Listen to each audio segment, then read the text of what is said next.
you still feel weird and guilty about it because you're bucking the trend and you don't fit in anymore. And people think you're strange and that you're a drug dealer. When really all I did was buy stocks. All of this is counterintuitive to what we're told, and it has absolutely bent my head. So much so that I had to collect my thoughts and turn it into a podcast. I like him. So what does wealth mean to you, man? Welcome back to the Ben and Bergs podcast. I'm Ben, your favourite high school dropout and founder of Collective Shift. Alongside me is Bergs, your favourite MBA and COO of Collective Shift, Australia's leading crypto portfolio insights company providing professional analysis and portfolio strategies for crypto investors like you. We are a unique blend of the established and the self-made, and we're here to break down crypto, business, and personal growth. But we're here not just to talk crap. We're giving you the insights you need to make better investments, build successful businesses, and level up your life. And today we're talking about how to become wealthy, but what does wealthy actually mean to you and why? Because we all have our different positions or viewpoints on what wealthy actually means. And depending on that definition will change how you actually become wealthy. Because I think there's a society breeds an idea of what wealthy means, but I think it's different for every different person. And we're going to go through what Bergs' definition of wealthy is and what mine is as well. But we'll hand over to Bergs first. How are you, mate? Doing well, man. And this one, mate, this is something everyone out there in podcast land, you need to pay attention to, because we're trained to go to school, get a job, save some money, spend some money, be a consumer. But what is it all about? And we've been sold this story, Ben. This story where you work your ass off, you're in, let's say it's position 1, and then eventually you get to position 2 where you have a certain amount of money, whether it's in retirement or you're financially independent and you retire early. And then you get to position 3 where it's, retirement or time off. You're on a beach, you live off your cash flow, you've got this capital sum. And it really got me thinking, because there's this story, right? And I'm sure everyone's heard a different version of it, whether it's a Mexican guy, a guy on an island, whatever it may be. And it's about this rich businessman. He's in his 60s or 70s, and he's talking to a fisherman. And he's on this beautiful tropical island. And he's like, hey, man, you've only got 2 boats out there. And he's like, why don't you go out and get another boat? And he's like, explaining business to him and how it all works and how to scale. And the fisherman's like, yeah, this is how I run my business now. I go out, I wake up in the morning, spend some time with my family. I go out fishing for 2 to 3 hours. I come back in, sell the fish, spend time with my friends, drink, eat, be merry, and have some free time to myself. And he's like, man, you're doing it all wrong. If you had 5 boats and you had a couple of employees and you went out and you fished all day and you brought that back and, you paid your employees, you had money left over. At the end of 20 years or however long it is, you'll have all this money. And the fisherman's like, oh, that's amazing. That'd be so fantastic. And then he's like, great. What would I do with my life then? He's like, you could do anything. He's like, you could have free time. You could spend time with your friends. You could eat. You could do whatever you wanted. He's like, that's great. But what's the 20 years for? And you always have to come back to that and be like, why am I doing this activity and where do I want to get to? What is my rich life and what does wealthy mean to me? And a lot of people define this in a lot of ways. And to be honest, I'm still figuring it out. I've got some things that I definitely know are my rich life. And a lot of people will frame this as, Ben, waking up and doing the thing you want to do. Do I have that? Yes. I wake up, I spend time with my family, I work a collective shift, and I've got mobility to move around and do whatever I want during the day. I wake up and do the thing that I want to do. And are you spending time how you want to spend it? Absolutely. I'm not the guy where I'll sit down and just be on a beach. That just doesn't work for me. And, another thing for me was having 12 months worth of expenses in the bank. If I have that, I'm wealthy, because I could stop doing everything today and do nothing for 12 months and figure it out. And to me, that is wealth. I don't need $1 billion. I just need that. And things like when I go food shopping, I don't have to look at prices anymore. I still do, but I don't have to, right? And, working with who I want, when I want. And I used to have this weird idea of, I need millions of dollars. There has to be a hard stop point with retirement. I want to be the guy, or if I go to a gym and the gym owner pisses me off, I'm like, fuck you, and I buy the gym. That's just not reality. And, I've been listening to a few podcasts. One of them was Die with Zero. And if we combine this with financially independent, retire early, and I'm kind of building like a chain here, a lot of people will control the expense side for however many years, save up a lot of money, and they'll be very frugal on that path. And absolutely, you need to control the income side and the expenditure side. You can only cut so much in your expenditure, but your income is unlimited. There is no cap on that. The problem is, Ben, when you do that and you live that life, people that get to their 40s or 50s and they're ready to retire, they've still got that mentality and they have to change, and the majority of them can't. So when we talk about like position 1, 2, 3, you want to kind of be like, how do I go from position 1 to position 3 and start to bring forward those things that I have, that I want to do in retirement, bring them forward to today. And this brings me to Die with Zero, where it's a brilliant book. I've listened to parts of the audiobook and the podcast. And the simple thing is like, why do you want to have $5 million in the bank and then live off the capital sum and not draw down on it? Does that really make sense? Or do you want to die with zero? So your primary spending years are between 40 and 60. And after your 60s, it turns out you actually don't spend that much money and you can't do that much. So you actually don't need to work that much. You can work less and enjoy your life a lot earlier. All of this is counterintuitive to what we're told, and it has absolutely bent my head. So much so that I had to collect my thoughts and turn it into a podcast. I like it, man. I think, everyone's got their own different thoughts, and society breeds a certain way of thinking about what wealth is and when you should spend your money and how much you should save. And you had this interesting story when you went down camping. We spoke about this on a previous podcast. It was like, you're not living a rich life, you're living a frugal life, but what the fuck for?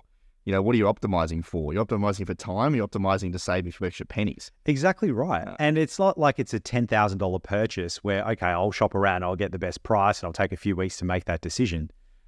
This is $5. And I'm like, why am I thinking like that? And it really upset me because I need to think in a different way now. And that is not living my rich life. I even talked to some mates of mine.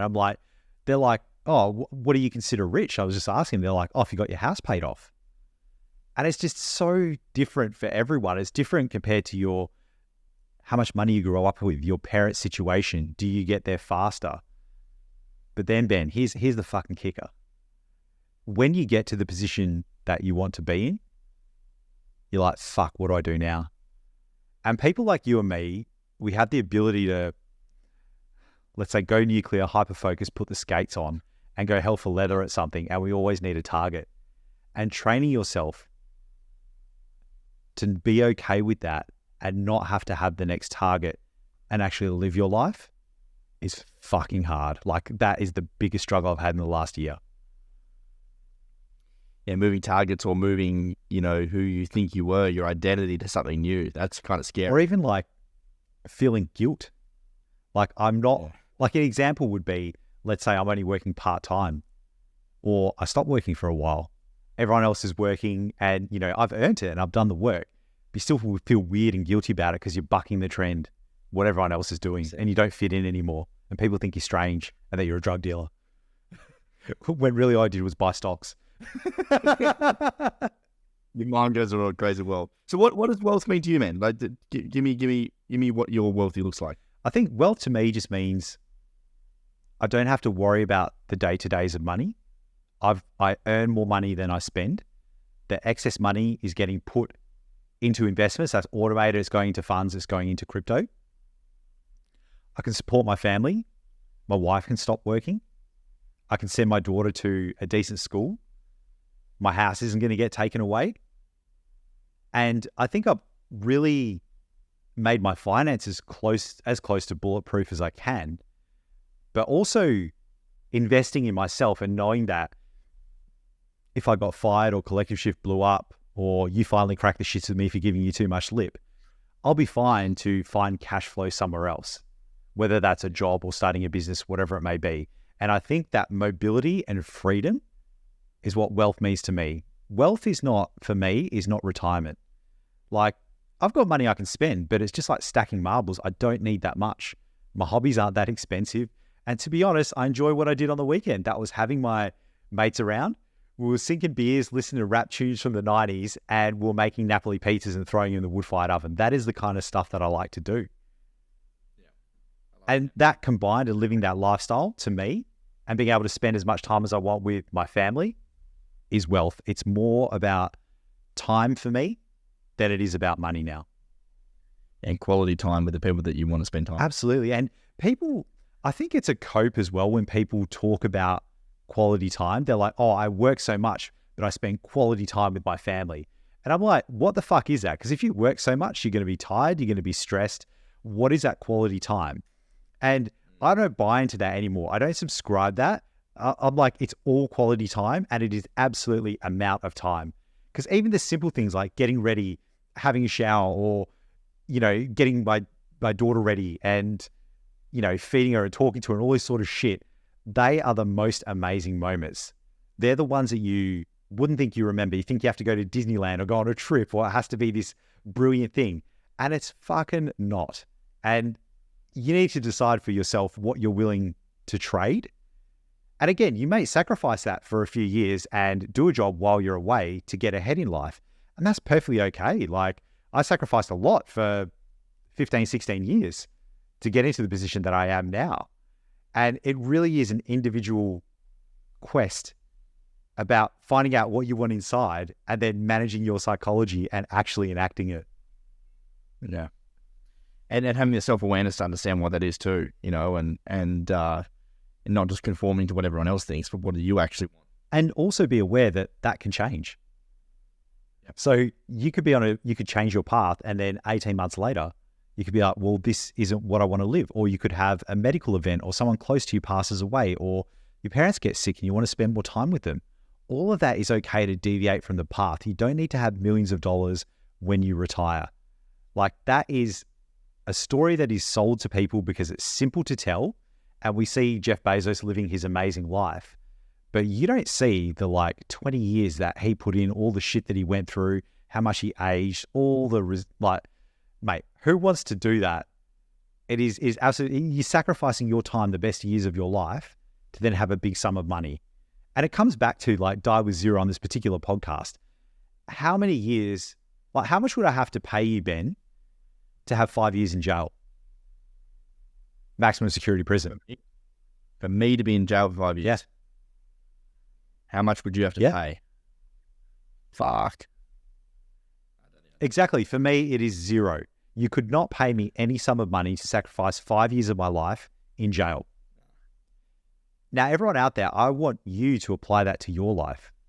Are the things you're doing, like being in jail, what are you sacrificing? If you hate your job, you hate your life, it's flowing onto other areas. I shouldn't say you hate your life, you hate your job, and that flows onto you not living your best life.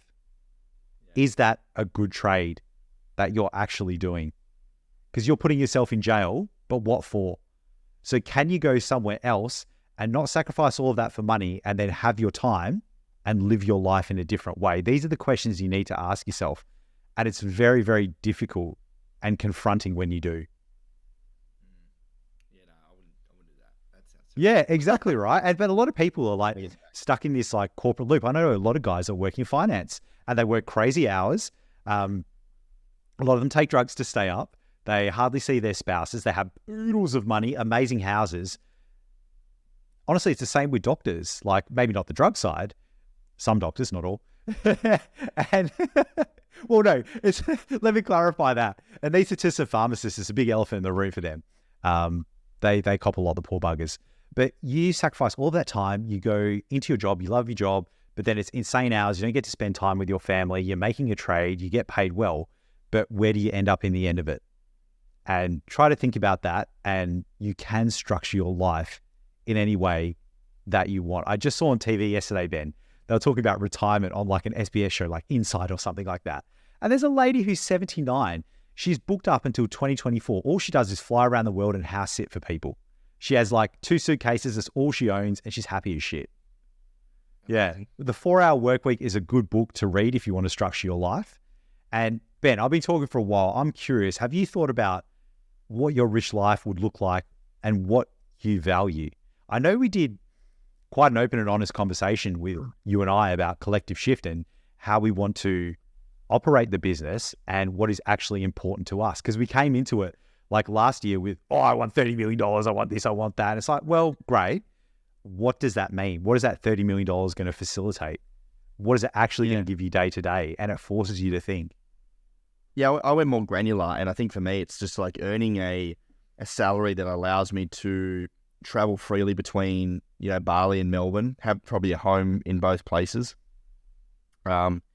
Freedom, so wealthy in my time to do the things that I want to do day to day, whether that be creating content, create a YouTube channel, time to be creative, and building an audience, being wealthy in what's the word? Opportunity, with even having an audience and talking to people, because I love, talking to the guys on Twitter and like people that listen to podcasts, like wealthy in that aspect of having the people around that are enjoying what I'm doing. Also wealthy in health and being mentally fit and physically fit. I think that's really important for me, and being in a mental state where I can actually even enjoy the day to day and enjoy, not that I'm not enjoying the day to day, but just being at a point where like things are freeing in my mind to do the things I want to do. And that's, just allowing my day to day to be balanced, I think, is probably the best way. You touched on health. That is such an important thing because we reduce our entire lives to a number because it's easy. But life is more than that. It's about your friends, your relationship, your health, your activities. And this was one that really tweaked for me because I have been incredibly sick at points in my life where in 2016, I had a whiplash injury and my back is just completely fucked. I was constant inflammation, constant pain. I suffer from chronic pain every day, even now. And then I got really sick. I had pneumonia twice. I had viral meningitis, so I had to go to hospital for, and a slew of things along the way, a lot of gut troubles, couldn't sleep, completely fucked, stressed out, just ridiculous. And you come to a point, and for me, it was eye-opening because that's what happens when you're old, not when you're young. When you're old, that's the life you're going to live. I know what's ahead of me. And the other side of this is tomorrow isn't promised today. What are the things I can do today? Because I don't know if I'll live till next year. What are the things I actually want to experience and do? And my health is a huge part of that. Like there is no amount of money you can give me. And I've said this to people before where if my whiplash could go away, what amount of money would I pay? And the answer is everything. You know what I mean? Like to live your life without that. It's funny, that health and that time, like they're the two things that like you and the people around you, that's what you want always. And it comes back to the quote where a healthy man wants a million things, a sick man wants only one thing. And that is to be well. And we forget and forget and forget because we are generally healthy in society and you don't realize until you get sick. So I want everyone to stop right now and think, hey, what path are you on? And how can you look after your physical and mental health? Because please don't go down that sick path for anything in your life. It is not worth it. Yeah, I agree. The other one is just wealthy in friendships, quality friendships. Like I've been optimizing that, trying to push that a little bit more recently because, I went on monk mode and didn't talk to anyone for a month. And now, try to catch up with old friends and, even someone that I met in Dubai, she lives in Malaysia. We went out for lunch and caught up and just to connect with old people that you have, good connections with and things in common, and someone that you probably wouldn't have caught up with normally. It's fun. It's exciting to hear what they're doing and they have interest in you. And it's just like, it's a cool little interaction, something that you wouldn't normally do. So that's something I think being wealthy in friendships or relationships is really Doesn't big. it just fill your soul? Yeah. It's like, that was just awesome. Like, cool. Yeah. So Tim Ferriss talked about this on one of his latest podcasts. And he said, no matter what's happening in his life, and he's got a lot of fucking problems. He genuinely does. Like he has, depressive episodes. He's got chronic pain, all this sort of shit. Yeah, he's got a lot of money, but he's fucked. And he said, no matter what happens, if I go out to dinner with friends twice per week, so it's just a solid hour or two, sitting around, eating dinner, talking shit, anything can happen in his life and he will be fine. Yeah, So that's just like that pie chart of your world, and having like that friendship being filled. I think definitely in the startup, and when you're busy and you just have no, like you're just tired, you just can't be fucked. You just like that's the first thing to go is going out and doing social things. But sometimes actually you can re-energize you. Absolutely, and think about what you're really trading off and what you're sacrificing, because you can choose to be happy and choose to have an amazing life. For me, the majority of the time, I had the time, but I just felt so crap and so tired and so sore. I'm like, fuck off. I don't want to go out. I just want to rest. Leave me the fuck alone. You start canceling on people, or you don't book stuff, and you're like, I just fucking can't. Shut all the doors and just relax, because you're going so hard at other things. And that is such a stupid thing to do. I feel so dumb for doing that for so many years, the things I've missed out on. And now I'm like, I will never make that choice. Yeah, that's a good insight, man. That's fucking crazy. Because I haven't gone through that period, but I certainly definitely enjoy those times when you have a good conversation, a good meal with people that you like. It's nothing better. And that's it. And like wealth is not a number. It's a series of things in your life that you get to decide. Yeah. Yes, 100%. For me as well, having an investment portfolio that allows me to also be financially free is super important. That's nothing crazy. It's just enough that you can, sit and earn a yield on, but also, having a decent chunk of Bitcoin, I think for me is just something that I'd love to sit on for the rest of my life. And I just think that's going to carry through and just allow me to have that ability and freedom to pivot and change and, not be stressed about money. Is important. So yeah, that's me, man. It's not just one number. It's I think it's health, it's relationships, it's what I'm doing day to day, and it's the capital. It's the fuel. It's the fuel, mate. I love that, Ben. I wish I had that insight when I was your age, mate. It's taken me a long time to figure out. It's just something that, I think it's always iterating and you're learning and, you're changing. Absolutely. So folks out there, if you're doing this, couple of resources, 4-Hour Workweek by Tim Ferriss, read that. And I Will Teach You to Be Rich by Ramit Sethi. So that's actually how to do your finance and how to define your rich life. If you don't want to read that book, just listen to one or two of his podcasts. Choose a situation that's similar to yours, whether you're just starting out or, you're in your 50s and you've been divorced and you don't have much money, or you've got a lot of money and you don't know what to do with it. He's got all sorts of people. He's even got a Netflix show if you prefer that. This is what really, and it takes a few episodes to really understand his framework and what he's trying to spark in people. It's the other side of finances. It's not just the number, it's how you live your life. Brilliant, man. Well, great episode. I think that's a really good insight into what wealth means to us. What does it mean for you? We'd love for you to reach out to us, let us know what you thought of the episode. Have a think about it yourself.